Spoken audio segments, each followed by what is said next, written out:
students, welcome to my YouTube channel Vinayak Education Point. Please subscribe and share my YouTube channel. ध्यान दीजिए students, मैं आप लोगों को इंटरमीडिएट की इंग्लिश और भी इंग्लिश ग्रामर में ट्रांसफॉर्मेशन पढ़ाने जा रहे हैं। सभी बच्चे ध्यान से इसको समझेंगे, अंडरस्टैंड करेंगे। देखिए स्टूडेंट्स, यहाँ पर लिखा गया है कि ट्रांसफॉर्मेशन ऑफ सेंटेंसेस। सबसे पहले हम लोग समझेंगे कि ट्रांसफॉर्मेशन का मतलब क्या होता है। देखिए, ट्रांसफॉर्मेशन का मतलब होता है परिवर्तन, रूपांतरण। ट्रांसफॉर्मेशन ऑफ सेंटेंसेस, इसका मतलब यह हुआ कि वाक्यों का रूपांतरण, वाक्यों का रूपांतरण। अब हम लोग इसमें समझेंगे कि ट्रांसफॉर्मेशन क्या होता है, व्हाट इज ट्रांसफॉर्मेशन। तो ध्यान दीजिए स्टूडेंट्स, अब आप लोग समझेंगे ट्रांसफॉर्मेशन होता क्या है। Transformation that is to change the structure of the sentence without altering its sense is called transformation. Transformation का अर्थ होता है to change the form। अतः वाक्य के किसी एक रूप को, सभी स्टूडेंट्स ध्यान देंगे, वाक्य के किसी एक रूप को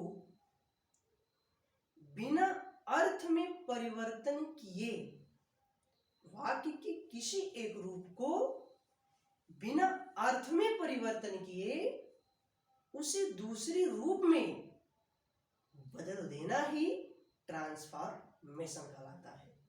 यानी कि वाक्य के किसी एक रूप को बिना अर्थ में परिवर्तन किए उसे दूसरे रूप में बदल देना ही ट्रांसफॉर्मेशन कहलाता है। अब देखिए, हम लोग आइए कुछ एग्जांपल के माध्यम से इसको समझते हैं। देखिए सभी लोग, देखिए स्टूडेंट्स, जैसा कि हमने यहां पर लिखा फेयर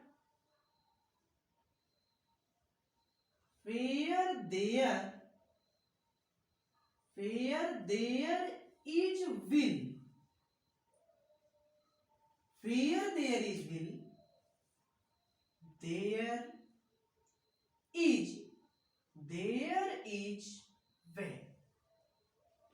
देखिए स्टूडेंट्स, यहाँ पर सेंटेंस लिखा हुआ है कि where there is will there is way।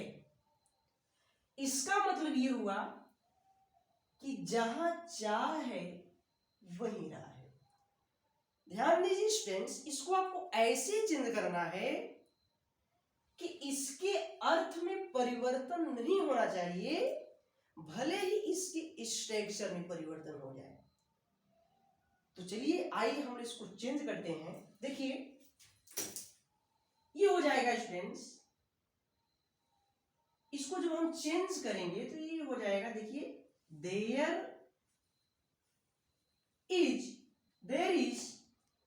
no way, there is no way without, there is no way without will, there is no way without will, बिना चाह की राह नहीं है। ध्यान दीजिए students, where there is will यानी कि जहां चाह है वही राह है। अब जो इसका अर्थ है वही इसका अर्थ है। There is no way without will, बिना चाह के राह नहीं है। तो इसका सिंस ये हुआ कि बिना चाह के राह नहीं है, तो इसका मतलब ये हुआ कि जहां चाह है वहीं राह है। अब देखिए स्टूडेंट्स, और हम लोग देखते हैं। अब जैसे हमने यहां पर लिखा he is too weak, he is too weak to walk, he is too weak to walk। अब देखिए स्टूडेंट्स, इसको हमको ऐसे चेंज करना है कि इसके अर्थ में, इसके सेंस में कोई बदलाव नहीं होना चाहिए। इसके स्ट्रक्चर में भले ही परिवर्तन हो जाए, लेकिन इसके सेंस में, इसके अर्थ में कोई परिवर्तन नहीं होना चाहिए। तो आइए देखिए इसको हम कैसे चेंज करते हैं।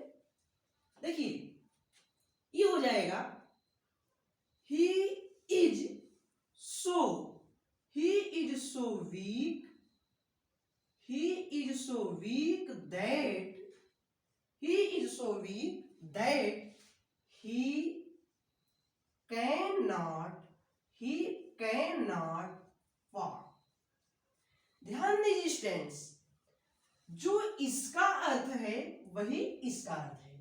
यानी कि ट्रांसफॉर्मेशन का यही मतलब होता है कि वाक्य के किसी एक रूप को बिना अर्थ में परिवर्तन किए उसे दूसरे रूप में बदल देना ही ट्रांसफॉर्मेशन कहलाता है। तो ध्यान दीजिए स्टूडेंट्स, जो इसका अर्थ है वही इसका अर्थ है। इसका मतलब क्या हुआ? He is too weak to walk. Too weak का मतलब होता है अत्यधिक कमजोर, यानी कि टू एडवर्ब होता है, इसका मतलब बहुत होता है, जरूरत से ज्यादा भी इसको हम लोग बोल सकते हैं। He is too weak to walk. अब हमने इसको चेंज कर दिया, he is so weak that he can not walk. इसका मतलब यह हुआ कि वह इतना कमजोर है, वह इतना कमजोर है कि वह चल नहीं सकता है। तो ध्यान दीजिए, जो इसका अर्थ है वही इसका अर्थ है। और समझिए, देखिए जैसे अब हमने लिखा he writes a letter, वह एक पत्र लिखता है। अब हम लोग इसको ऐसे चेंज करेंगे कि इसके अर्थ में परिवर्तन नहीं होना चाहिए। ध्यान दीजिए स्टूडेंट्स, अब हम इसके आगे से आपको कल पढ़ाएंगे।